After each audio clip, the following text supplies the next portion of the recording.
Hi, I'm Dennis, and welcome to Master the Board.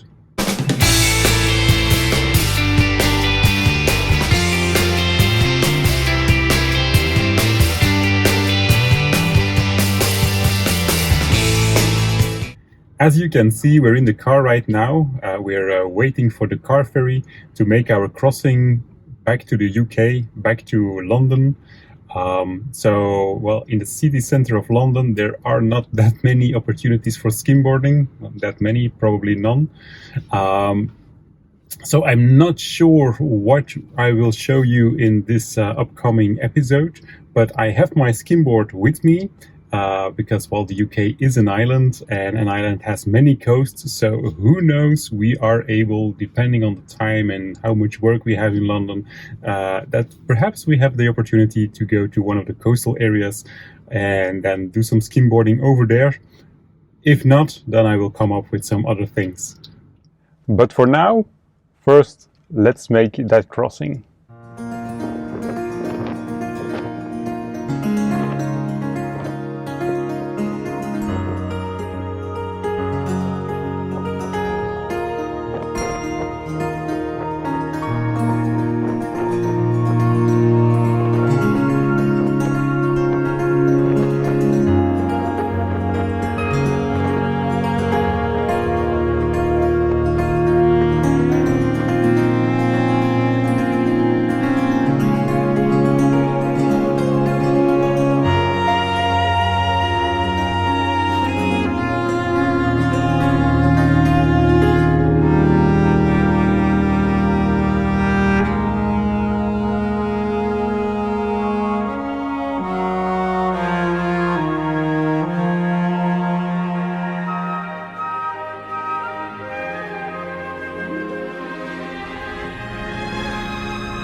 There'll be bluebirds over the white cliffs of Dover. Welcome to London. We made the crossing and it's good to be back. Well, however, in London there's absolutely no opportunity for skimboarding, but luckily I was prepared for that and I prepared or pre-recorded a video about how to find out whether you have a goofy or a regular stance.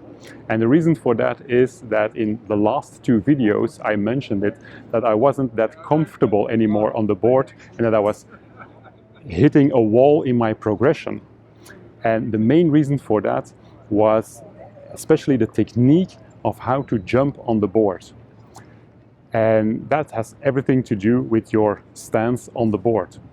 So I did a bit of research on that and I created a tutorial, let's say it, a how-to find out whether you have a goofy or a regular stance on your board.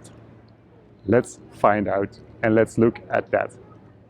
Well, first of all, let's explain what regular and goofy means. If you have a regular stand, then it means that if you're standing on your skimboard, that your left leg is in front and your right leg is in the back. If you're having a goofy position, then it's the other way around. Then your right leg is in front and your left leg is in the back. So, how to figure out whether your best stand is a regular stand or a goofy stand? There are a few easy tricks for that, and this is a bit of a tutorial for you to find out whether you're regular or goofy. The exercises that I will show you now all have the goal to figure out which of your both feet is your dominant foot. The first one is pretty easy. Just stand upright, close your eyes and lean forward as far as possible. Then, pretty natural, you will put one foot in front to catch your fall. That's your dominant foot.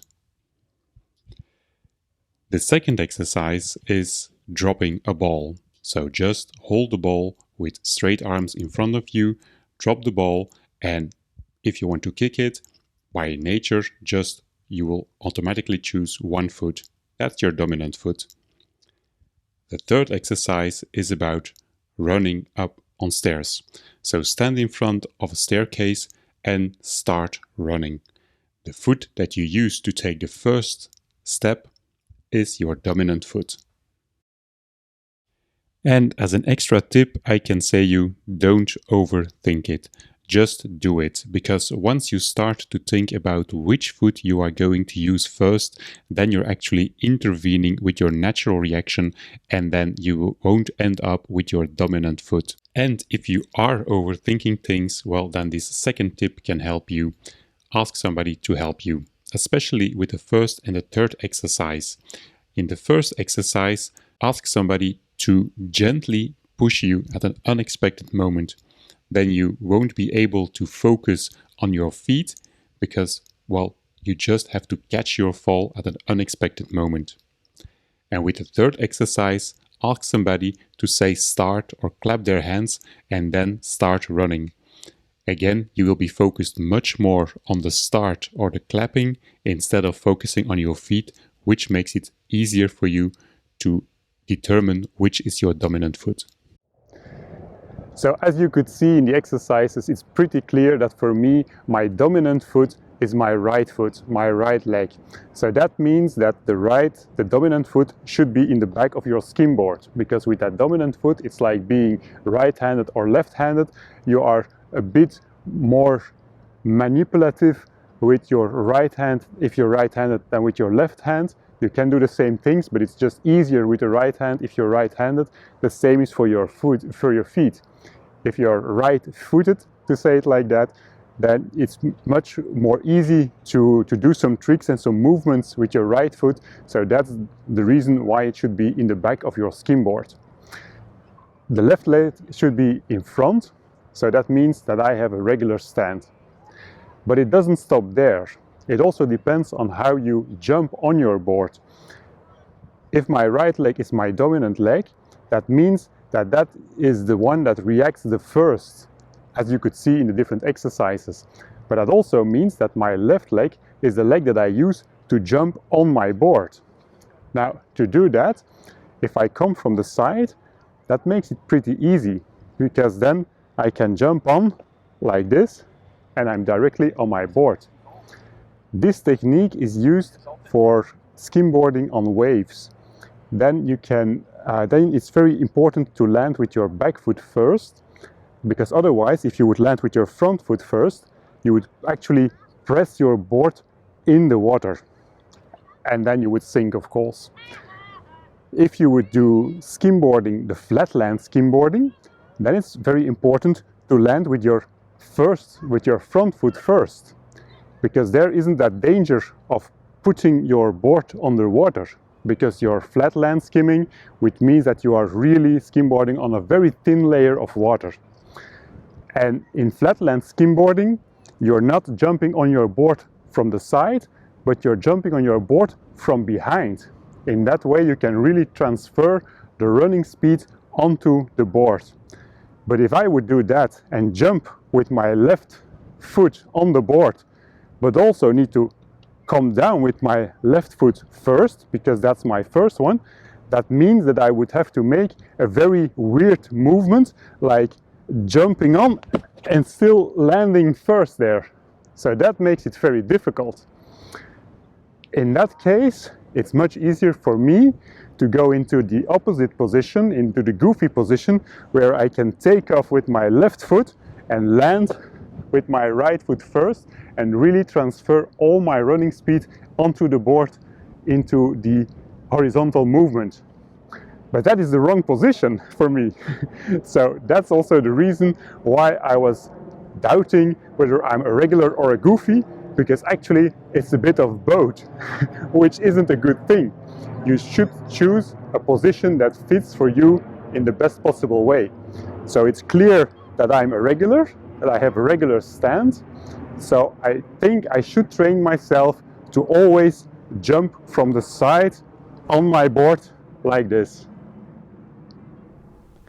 And that side jump is, of course, the one-step drop technique that I already mentioned in one of my earlier videos. I will put a link up here and also in the description of the video, that you can also look at that video, and then you can see me practice that one-step drop. It's not a full tutorial or a full explanation like this video, but then at least you can see how it is done and how I trained myself in that one-step drop.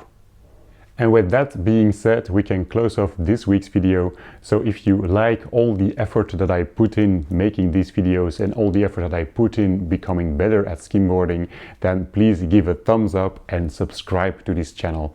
But before we go, I still have 2 more extras for you to close off this week. The first one is an update about Chorben. Last week he had a new haircut. Yes, so if you see this handsome guy in one of the next videos and you don't know who it is, well, I can assure you it's still Chorben. And the second extra that I have for you, well, one of the advantages of being in London is that I could have a look at where those YouTube videos of mine are really stored.